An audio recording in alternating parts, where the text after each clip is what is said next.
नमस्कार दोस्तों, आपका हार्दिक स्वागत है आपके अपने YouTube चैनल लर्निंग एक्सीलेंस पर। और मैं हूं आपका साथी शुभम जांगड़ा। दोस्तों, जैसा कि हमने कल की वीडियो में जिक्र किया था कि इस सीरीज़ में हमारे दो वंश इम्पोर्टेंट रहेंगे जिससे बहुत से क्वेश्चन किसी भी वनडे एग्ज़ाम में देखे जाते हैं। एक आपका गुप्त वंश जो हमने कल कंप्लीट पढ़ लिया था, और आज की वीडियो में हमारा कंप्लीट टॉपिक रहेगा पुष्यभूति वंश, जिसे हम वर्धन वंश भी बोल देते हैं। और इस वर्धन वंश में जिसके ज़्यादा क्वेश्चन देखे जाते हैं उस राजा का नाम है हर्षवर्धन। और राजा हर्षवर्धन से रिलेटेड सबसे ज़्यादा पूछे जाने वाले क्वेश्चन HSSC में मिलते हैं। हमें सबसे ज़्यादा हर्षवर्धन के क्वेश्चन हमें HSSC के एग्ज़ाम में देखने को मिलते हैं। लगभग आपको एक या दो क्वेश्चन राजा हर्षवर्धन से रिलेटेड देखने को मिल जाएगा HSSC में। और हर HSSC के पेपर में, चाहे वो किसी भी फील्ड से रिलेटेड पेपर हो, उन सभी में वर्धन वंश से रिलेटेड क्वेश्चन आपको मिल जाता है। तो इसलिए दोस्तों ये वंश आपके लिए बहुत इंपॉर्टेंट रहेगा। इसलिए हम इस वंश को अच्छे से पढ़ेंगे, जिसमें आपके लो लेवल से लेके हाई लेवल तक के क्वेश्चन सभी के सभी अटैम्प्ट करेंगे। सभी छोटे छोटे फैक्ट जो है हम यहाँ पर डिस्कस करेंगे। चलिए दोस्तों, देरी ना करते हुए अपनी वीडियो स्टार्ट करते हैं। दोस्तों, इस वंश को पुष्यभूति वंश बोल देते हैं और इसका अन्य नाम वर्धन वंश भी कहा जाता है। और इस वंश की जो शुरुआत है वो 6ठी शताब्दी में शुरुआत हुई थी। मतलब 6ठी शताब्दी में ये वंश शुरू हो चुका था। अगर दोस्तों इसके संस्थापक पूछ लिए जाए तो पुष्यभूति इसके संस्थापक कहलाएंगे। दोस्तों, कई बार ऐसा होता है कि पुष्यभूति जो है वो ऑप्शन में नहीं मिल पाता। अगर पुष्यभूति ऑप्शन में नहीं आता तो पुष्यभूति की जगह आपको यहाँ पर प्रभाकर वर्धन भी देखने को मिल सकता है। अगर आपको ऑप्शन में पुष्यभूति ना दे और प्रभाकर वर्धन दे दिया जाए तो आप प्रभाकर वर्धन को प्रेफरेंस दे के आ सकते हैं, वो भी उसका ठीक रहेगा। दोस्तों, सबसे बात पहले कर लेते हैं इस वंश की। इस वंश की जानकारी हमें कौन सी पुस्तक देती है? बाण भट्ट द्वारा लिखित पुस्तक होती है हर्षचरित्र। और हर्षचरित्र जो पुस्तक होती है वो राजा हर्षवर्धन के जीवन के बारे में दर्शाती है। और अगर हम बात करें अभिलेख की तो ऐहोल नामक अभिलेख होता है, उससे हमें वर्धन वंश की जानकारी मिलती है। दोस्तों, इस वंश के जैसा कि हम पहले पढ़ चुके संस्थापक पुष्यभूति कहलाते हैं और वास्तविक संस्थापक प्रभाकर वर्धन जी कहलाते हैं। दोस्तों, संस्थापक वो होता है जो किसी भी वंश की या किसी भी राज्य की नींव रखता है, और वास्तविक संस्थापक वो होता है जो उस राज्य को पावरफुल बनाता है, उसे शक्ति प्रदान करता है, उसे बहुत ज़्यादा फेमस बनाता है, वो उसका वास्तविक संस्थापक कहलाता है। इसलिए प्रभाकर वर्धन को वास्तविक संस्थापक कहा जाता है वर्धन वंश का। दोस्तों, प्रभाकर वर्धन की पत्नी का नाम पूछ ले तो यशोमती जो है वो प्रभाकर वर्धन की पत्नी हुआ करती थी। और प्रभाकर वर्धन के दो बेटे हुआ करते थे। प्रभाकर वर्धन की पत्नी का नाम होता था यशोमती, और प्रभाकर वर्धन के वैसे 3 बच्चे हुआ करते थे। उन 3 बच्चों में उनके नाम क्या क्या थे? पहले बड़े बेटे का नाम होता था राज्यवर्धन, छोटे बेटे का नाम होता था हर्षवर्धन, और उसकी एक पुत्री हुआ करती थी जिसका नाम होता था राजश्री। तो दोस्तों, ये थे इसके 3 बच्चे प्रभाकर वर्धन के। उनके नाम हम पढ़ चुके। उनके 2 बेटों के नाम होते थे, बड़े का राजवर्धन, छोटे का। दोस्तों, यहाँ पे हर्षवर्धन आएगा, हमने गलती से ये टाइपिंग एरर आ गया, इसके लिए माफ़ी चाहते हैं। यहाँ पर हर्षवर्धन आएगा। प्रभाकर वर्धन की एक बेटी होती है जिसका नाम होता है राजश्री। और राजश्री की जिस शासक से शादी होती है वो कन्नौज का राजा हुआ करता था जिसका नाम होता था ग्रहवर्मा। और दोस्तों, स्थानेश्वर के शिव मंदिर का निर्माण करवाया था पुष्यभूति ने। अगर सर्वप्रथम निर्माण की बात करें स्थानेश्वर के शिव मंदिर का, स्थानेश्वर का शिव मंदिर आपके थानेसर में पड़ता है। दोस्तों, थानेसर का पुराना नाम होता है स्थानेश्वर। ये अलग से क्वेश्चन बन जाएगा आपका। थानेसर का पुराना नाम क्या है? तो थानेसर का पुराना नाम है स्थानेश्वर, और ये दोस्तों आपके कुरुक्षेत्र में पड़ता है। अब इसे थानेसर बोल देते हैं। तो जो स्थानेश्वर का शिव मंदिर है उसका निर्माण किसने करवाया था? पुष्यभूति वर्धन ने। अगर इसका पुनर्निर्माण पूछ लिया जाए तो वो आएगा आपका सदाशिवराव। ठीक है दोस्तों, ये क्वेश्चन बहुत बार देखा जा चुका है, दोनों क्वेश्चन देखे जा चुके हैं। पहली जो बार पूछा गया क्वेश्चन था वो ये था कि स्थानेश्वर के शिव मंदिर का निर्माण किसने करवाया था, तो उसका आंसर डायरेक्ट होगा पुष्यभूति वर्धन ने।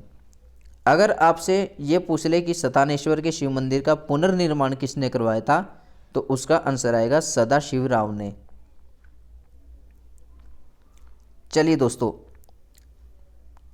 नेक्स्ट पॉइंट की ओर बढ़ते हैं। अब एक एक राजा को हम अच्छे से डिस्कस कर लेते हैं। सबसे पहले बात करते हैं बड़े बेटे राजवर्धन की।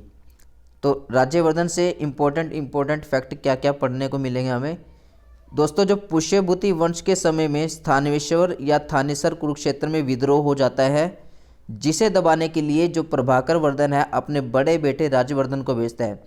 दोस्तों इसकी स्टोरी क्या होती है, इसकी स्टोरी को थोड़ा सा डिस्कस कर लेते हैं, जिससे कि आपके सारे के सारे पॉइंट क्लियर हो जाएंगे।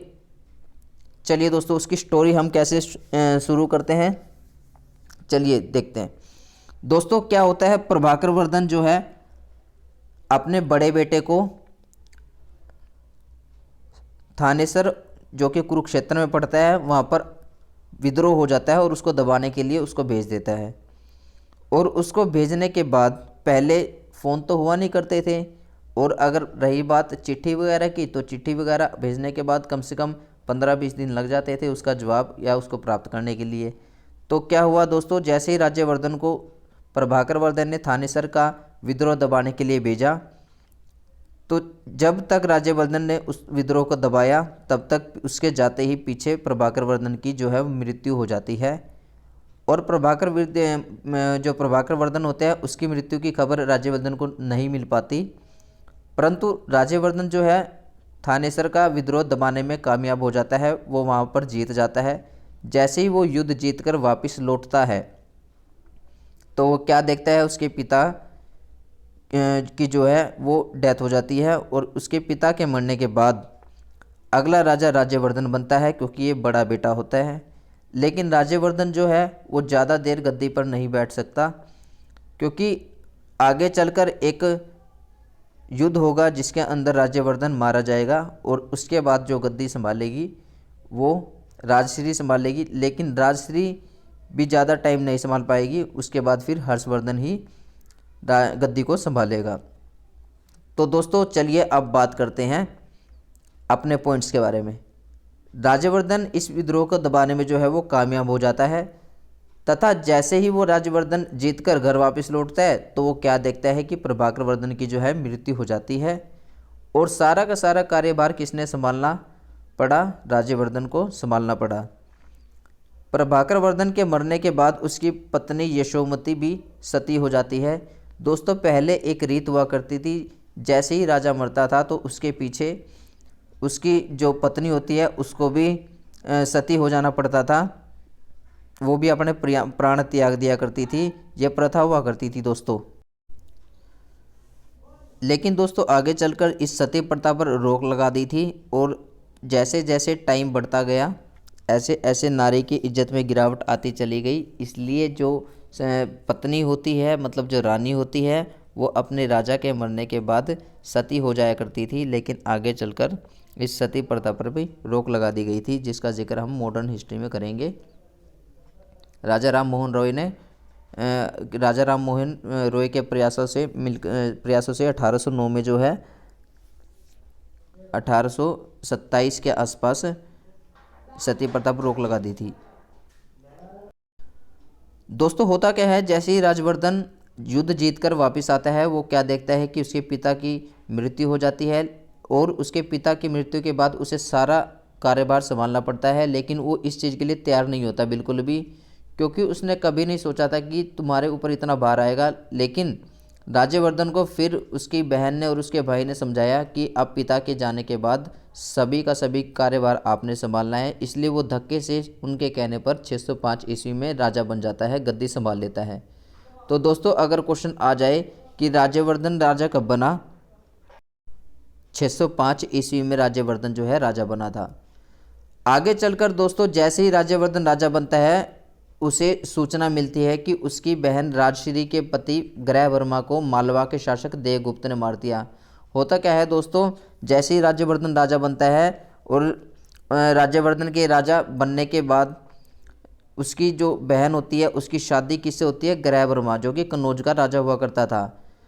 उसका युद्ध मालवा के शासक देवगुप्त से हो जाता है और मालवा का शासक देवगुप्त क्या करता है, उसके पति को मार देता है, राजश्री के पति को यानी ग्रहवर्मा को मार देता है, जिसकी खबर राजा राज्यवर्धन को मिलती है। लेकिन राजा राज्यवर्धन क्या करता है, उसने अपनी बहन को बिना बताए देवगुप्त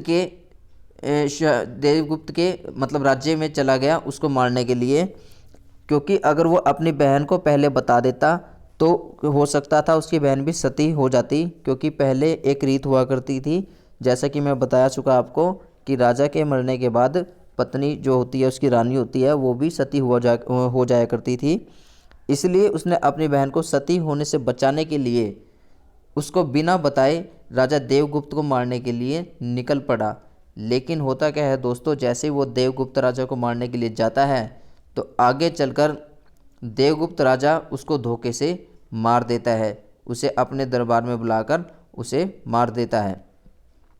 तो ग्रहवर्मा की मौत का बदला लेने के लिए राज्यवर्धन अपनी मालवा के शासक देवगुप्त को मार देता है। इस बात को अपनी बहन राजश्री को बिना बताए, क्योंकि अगर राजश्री को पता चल जाता उसके पति की मृत्यु हो गई तो वो खुद को सती कर लेती। दोस्तों होता क्या है, जैसे ही ये देवगुप्त को मारने जाता है राज्यवर्धन, ये देवगुप्त को मारने में तो कामयाब हो जाता है, परंतु जो पीछे से जो देवगुप्त का दोस्त होता है जिसका नाम होता है शशांक जो है वो अपने दोस्त की मृत्यु का बदला लेने के लिए धोखे से राज्यवर्धन को अपने दरबार में बुलाता है और धोखे से उसकी मृत्यु कर देता है, उसको धोखे से मार देता है। तो होता क्या है दोस्तों, चलिए नेक्स्ट पॉइंट में हमने इसके बारे में डिस्कस किया है। जैसे ही मालवा का शासक देवगुप्त मर जाता है, लेकिन उस देवगुप्त का एक पक्का मित्र होता था जिसका नाम होता था शशांक, और इसने अपनी मित्र की मौत की सूचना सुनी तो इसने अपने दोस्त की मौत का बदला लेने के लिए राज्यवर्धन को एक पत्र लिखा, जिसमें लिखा था कि वह अपनी बहन की शादी आपसे करवाना चाहता है। मतलब ये राज्यवर्धन की शादी अपनी बहन से करवाना चाहता है, ऐसा इसने झूठ लिखा पत्र में, ताकि वो उसको बहला फुसलाकर अपने राज्य में बुला सके और अपने राज्य में बुलाकर अपने दरबार में बुलाकर राज्यवर्धन को धोखे से मार सके। वो मतलब वह पत्र सुनते ही देखते ही राज्यवर्धन जो है शशांक के दरबार की ओर चल पड़ता है, और जैसे ही वो शशांक के दरबार में पहुंचता है शशांक उसको धोखे से मार देता है। तो क्या होता है दोस्तों, राज्यवर्धन भी मारा जाता है। जैसे ही प्रभाकर वर्धन मरा तो राज्यवर्धन राजा बना, और जैसे ही राज्यवर्धन अब मतलब मारा जाएगा तो इसके बाद हर्षवर्धन राजा बनेगा। अब दोस्तों सबसे ज़्यादा स्ट्रगल किसको देखने को मिला, राजा हर्षवर्धन को। राजा हर्षवर्धन के पास इतनी सारी तकलीफ़ें एकदम आई, जैसे कि उसके पिता की मृत्यु हुई, उसके कुछ दिन बाद उसके भाई की भी मृत्यु हो गई, उसके जीजा की भी मृत्यु हो गई। उसके जीजा की मृत्यु होने के बाद उसकी बहन भी सती होने के लिए निकल पड़ी। हर्षवर्धन ने बहुत सी कठिनाइयों का सामना करके उन सभी स्थितियों को बहुत अच्छे से हैंडल करके संभाला। उसने क्या किया दोस्तों, सबसे पहले तो हर्षवर्धन ने अपनी बहन को बनाया कि बहन तू चिंता मत कर, हम दोनों मिलकर तुम्हारे पति का और अपने भाई की मृत्यु का बदला लेंगे। और उसने अपनी बहन को सती होने से बचाया। उसने अपनी बहन को कन्नौज की गद्दी जो है वो संभालने के लिए दे दी, इसलिए जो कन्नौज का शासक किसने संभाला, उसकी बहन राजश्री ने। और रही बात किसकी, थानेसर की, तो थानेसर की गद्दी किसने संभाली, राजा हर्षवर्धन ने। तो दोस्तों जो हमारे राज्यवर्धन होते थे उसकी मृत्यु के बाद सारा कार्यभार हर्षवर्धन पर आ जाता है, क्योंकि हर्षवर्धन की छोटी जो उम्र होती है उसमें वो अपने माता पिता को भी खो चुका होता है, अपने भाई को भी खो चुका होता है, अपने जीजा को भी खो चुका होता है। इन सब की मृत्यु हो जाती है क्योंकि वो सभी मारे जाते हैं। अपनी बहन राजश्री को सती होने से वो रोक लेता है और उसको भरोसा दिलाता है कि हम इन सभी की मौत का बदला जरूर लेंगे। तो चलिए दोस्तों, अब बात करते हैं राजा हर्षवर्धन की। और ये राजा हर्षवर्धन इतने फेमस राजा है दोस्तों, जिसमें आपके HSSC का कोई भी ऐसा एग्ज़ाम नहीं होगा जिसमें राजा हर्षवर्धन का प्रश्न ना आता हो। इसलिए राजा हर्षवर्धन जो है इम्पोर्टेंट रहेंगे। वर्धन वंश में सबसे इम्पोर्टेंट राजा है राजा हर्षवर्धन। और सबसे ज़्यादा रिपीट होने वाला क्वेश्चन दोस्तों हर्षवर्धन से कौन सा है कि महाराजा हर्षवर्धन का जन्म कब हुआ। बहुत बार इम्पोर्टेंट, मतलब बहुत बार रिपीट हो चुका दोस्तों, अब भी ये आगे रिपीट हो सकता है, इसलिए ध्यान दे दोस्तों। महाराजा हर्षवर्धन का जन्म 590 ईस्वी में हुआ और जब वो 16 वर्ष का हो गया था, 590 में 16 ऐड करो 606 बनेगा दोस्तों। तो जो महाराजा हर्षवर्धन है वो 606 ईस्वी में राजा बने, तब उनकी उम्र 16 वर्ष हुआ करती थी। और महाराजा हर्षवर्धन के समय इसकी पहली राजधानी तो स्थानेश्वर, जिसको वर्तमान में थानेसर बोला जाता है, थानेसर का पुराना नाम स्थानेश्वर है। तो महाराजा हर्षवर्धन के समय में इसकी पहली राजधानी स्थानेश्वर होती थी तथा इसकी दूसरी राजधानी कन्नौज हुआ करती थी। दोस्तों कन्नौज का जो शासक है, मतलब जो कन्नौज का शासनकाल है, वो किसने संभाला था? इसकी बहन राजश्री ने, क्योंकि इसने राजश्री को कन्नौज का कार्यभार संभालने के लिए भेज दिया था और कन्नौज को अपनी दूसरी राजधानी बना लिया था। देखो दोस्तों, छठी शताब्दी में तो ये वंश की स्थापना हुई, इस वंश का आगमन हुआ। लेकिन अगर बात करें राजधानी बनाने की, तो राजधानी इन्होंने 7वीं शताब्दी में बनाई, क्योंकि ये क्वेश्चन आ जाता है कि राजा हर्षवर्धन ने स्थानेश्वर को राजधानी कब बनाया और अपनी दूसरी राजधानी कन्नौज कब बनाई, तो उसका आंसर होगा 7वीं शताब्दी में। दोस्तों 627 में महाराजा हर्षवर्धन के दरबार में एक चीनी यात्री आता है जिसका नाम होता है ह्वेन-त्सांग। दोस्तों ह्वेन-त्सांग का जिक्र हमने कल भी किया था। कल हमने किस पर्पज़ से इसका जिक्र किया था? कल हमने एक फाइयान नामक चीनी यात्री पढ़ा था जो भारत आया था, और उसके बाद जो दूसरा चीनी यात्री आएगा उसका नाम ह्वेन-त्सांग होगा, जो कि 627 ईस्वी में महाराजा हर्षवर्धन के दरबार में आया था। और इस चीनी यात्री को यात्रियों का राजकुमार भी कहा जाता है। और दोस्तों ह्वेन-त्सांग द्वारा एक पुस्तक लिखित मिलती है हमें। इसने एक पुस्तक लिखी थी जिसका नाम होता था CU की, और CU की पुस्तक जो है इसने इसके दरबार में रहकर लिखी थी। दोस्तों जो CU की पुस्तक है इसके लेखक ह्वेन-त्सांग होते थे।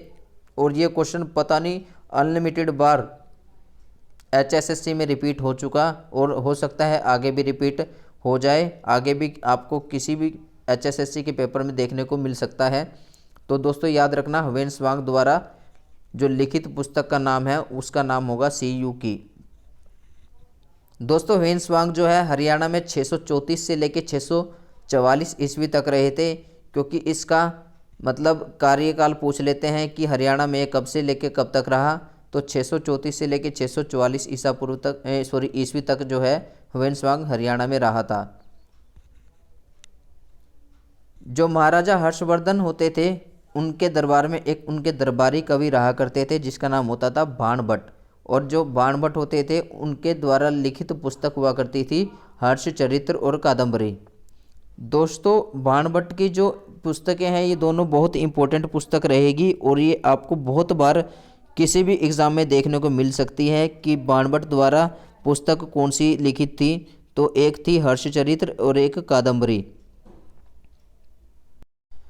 दोस्तों हमारे जो महाराजा होते थे हर्षवर्धन, वो खुद भी एक लेखक हुआ करते थे, और इसलिए उन्होंने खुद भी पुस्तक लिखी थी। और उनकी पुस्तकों का नाम क्या हुआ करता था जो उन्होंने खुद लिखी थी? एक का नाम होता था रत्नावली, और दूसरी होती थी नागानंद, और तीसरी होती थी प्रियदर्शिका।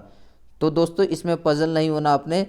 जो बाणभट्ट द्वारा लिखित पुस्तक है वो हर्षचरित्र और कादम्बरी है। कई बार एग्जामिनर पजल कर देता है बच्चों को, वो बोल देता है हर्षचरित्र पुस्तक किसके द्वारा लिखी गई, तो उसमें पहला ही ऑप्शन हर्षवर्धन होता है और बच्चे हर्षवर्धन पर क्लिक कर जाते हैं। लेकिन नहीं, भावनाओं में नहीं बहना। तुमने क्या करना है दोस्तों, अगर हर्षचरित्र पुस्तक पूछ ले तो वो बाणभट्ट ने लिखी थी, और बाणभट्ट जो होता है वो हर्षवर्धन का दरबारी कवि होता है। तो दोस्तों याद रखना, जो हर्षचरित्र और कादम्बरी पुस्तक है वो राजा हर्षवर्धन के दरबारी कवि बाणभट्ट ने लिखी थी, और जो राजा हर्षवर्धन खुद होते थे उन्होंने कौन कौन सी पुस्तक लिखी थी, रत्नावली, नागानंद और प्रियदर्शिका। ये 3 पुस्तक हर्षवर्धन ने लिखी थी। और महाराजा हर्षवर्धन के समय जो है हूण जाति आक्रमण किया करती थी, उसके समय हूण जाति जो है अपोजिट पार्टी युद्ध किया करती थी। दोस्तों 634 ईस्वी में महाराजा हर्षवर्धन का जो है पुलकेशिन द्वितीय के साथ नर्मदा नदी के किनारे युद्ध होता है, और इस युद्ध में जो है राजा हर्षवर्धन हार जाते हैं, और जो पुलकेशिन द्वितीय होते हैं वो चालुक्य वंश के राजा होते हैं। आगे जब हम गढ़वाल वंश पढ़ेंगे और 1-2 वंश और पढ़ेंगे जिसमें हमें चालुक्य वंश का जिक्र देखने को मिलेगा, मतलब चालुक्य वंश को हम डिटेल से जिक्र करेंगे आगे आने वाले वंश में। तो दोस्तों महाराजा हर्षवर्धन की हार की जानकारी हमें ऐहोल नामक अभिलेख देता है। जैसा कि दोस्तों जैसे ही हमने वीडियो स्टार्ट की थी तो उसमें हमने 2 इवेंट बताए थे। एक तो पुस्तक का नाम बताया था, जो उसका नाम होता था हर्षचरित्र, जिसमें हमें वर्धन वंश की जानकारी मिलती है, और दूसरा होता है ऐहोल नामक अभिलेख, इससे भी हमें वर्धन वंश की जानकारी मिलती है। तो दोस्तों बाणभट्ट की पुस्तक हर्षचरित्र जो है उसमें हरियाणा को जो है श्रीकंठ जनपद का है। दोस्तों ये क्वेश्चन रिपीट हो चुका है और आगे भी रिपीट हो सकता है। कि क्वेश्चन क्या बनेगा दोस्तों, कि बाणभट्ट की पुस्तक हर्षचरित्र में हरियाणा को किस नाम से जाना जाता है, तो उसका आंसर होगा श्रीकंठ जनपद के नाम से। अगर दोस्तों हरियाणा की जगह कुरुक्षेत्र पूछ ले तब भी श्रीकंठ जनपद कहलाएगा। 647 ईस्वी में महाराजा हर्षवर्धन की मृत्यु हो जाती है।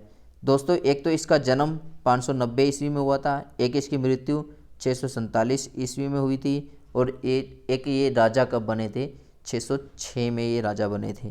तो ये तीनों आपने तारीख याद रखनी है, तीनों इवेंट याद रखने हैं, क्योंकि तीनों के तीनों क्वेश्चन हमें HSSC के एग्ज़ाम में देखने को मिल चुके हैं और आगे भी देखने को मिल सकते हैं। कहा जाता है दोस्तों जो वर्धन वंश जैसे समाप्त हुआ था उसके बाद गुर्जर प्रतिहार वंश आया था। दोस्तों ये क्वेश्चन बन सकता है और ये क्वेश्चन आया भी हुआ है, प्रीवियस ईयर का क्वेश्चन है दोस्तों ये, कि वर्धन वंश के बाद कौन सा वंश आया था, तो वो था दोस्तों गुर्जर प्रतिहार वंश। महाराजा हर्षवर्धन ने ही कुंभ के मेले की शुरुआत की थी, और ये कुंभ का मेला जो है 12 साल में एक बार लगता है। इसका तो आपने सुना ही होगा दोस्तों, जैसे 2 भाई बिछड़ जाते हैं कुंभ के मेले में, तो ये वही कुंभ का मेला है। एक रत्नावली समारोह का आयोजन होता है दोस्तों, और इस रत्नावली समारोह का आयोजन हर साल नवंबर में किया जाता है, और नवंबर में किस दिन होता है, हरियाणा दिवस पर। और हरियाणा दिवस कब बनता है, 1 नवंबर को, क्योंकि हमारा हरियाणा कब बना था, 1 नवंबर 1966 को। इसलिए नवंबर के महीने में रत्नावली समारोह होता है, और ये समारोह किससे रिलेटेड होता है, राजा हर्षवर्धन से रिलेटेड ही होता है, और ये होता कहाँ है, कुरुक्षेत्र में दोस्तों। तो दोस्तों 2 तारीखें ये कौन कौन सी याद रखनी है आपने, 2 इवेंट कब ये याद रखना है आपने, कि महाराजा हर्षवर्धन का जीवन काल कब से कब तक था, 590 से 647, क्योंकि 590 में महाराजा हर्षवर्धन का जन्म हुआ था और 647 में उनकी मृत्यु हुई थी। ये तो उनका जीवन काल। और अगर उनका शासन काल पूछ ले, उनका राज करने का काल पूछ ले, तो 606 में वो राजा बने थे और 647 में उनकी मृत्यु हुई थी, तब तक ये राजा रहे थे। तो दोस्तों ये तो थे आपके राजा हर्षवर्धन से रिलेटेड कुछ इम्पोर्टेंट फैक्ट्स। दोस्तों वर्धन वंश में सबसे ज़्यादा इम्पोर्टेंट राजा हमारे हर्षवर्धन राजा ही थे, और हमने हर्षवर्धन राजा से रिलेटेड वो सभी के सभी प्रश्न पढ़ लिए हैं वो सभी के सभी क्वेश्चन पढ़ लिए हैं जो किसी भी एग्ज़ाम में देखने को मिले हैं। HSSC में तो दोस्तों 1 या 2 क्वेश्चन आपको हर एग्ज़ाम में मिल जाएगा। अगर बात सेंटर की करें तो सेंटर में भी ये वंश जो है वो इम्पोर्टेंट रहेगा, इसके क्वेश्चन आने के चांसेस रहते हैं। और HSSC में तो आपको आगे जितने भी एग्ज़ाम देखने को मिलेंगे, जैसे आपके ग्राम सचिव, पटवारी, केनाल पटवारी हो गए, कोऑपरेटिव सोसाइटी के जितने भी एग्ज़ाम आएंगे उसमें भी ये क्वेश्चन देखने को मिल सकते हैं। तो उम्मीद करता हूँ दोस्तों आपको सभी की सभी जानकारी बहुत अच्छी लगी होगी। ये सभी की सभी जानकारी आपके लिए बहुत हेल्पफुल साबित होगी और उम्मीद करता हूँ दोस्तों ये वीडियो आपको पसंद आई होगी। दोस्तों अगर आपको हमारे इस वीडियो की PDF फाइल चाहिए तो आप हमारे टेलीग्राम ग्रुप को ज्वाइन कर सकते हैं। हमारा टेलीग्राम ग्रुप जो है वो लर्निंग एक्सीलेंस के नाम से ही मिलेगा और आपको उस ग्रुप पर हमारी चैनल की सभी वीडियो की PDF फाइल मिल जाएगी। हम आपको सभी की सभी PDF फाइल प्रोवाइड करवा देंगे ताकि आपको नोट्स की टेंशन लेने की ज़रूरत ना पड़े और आपको नोट्स प्रोवाइड करवाने में हमें बहुत खुशी होगी। मिलते हैं दोस्तों हमारे नेक्स्ट टॉपिक के साथ हमारी नेक्स्ट नई वीडियो में। चलिए दोस्तों, धन्यवाद दोस्तों। जय हिंद, जय भारत।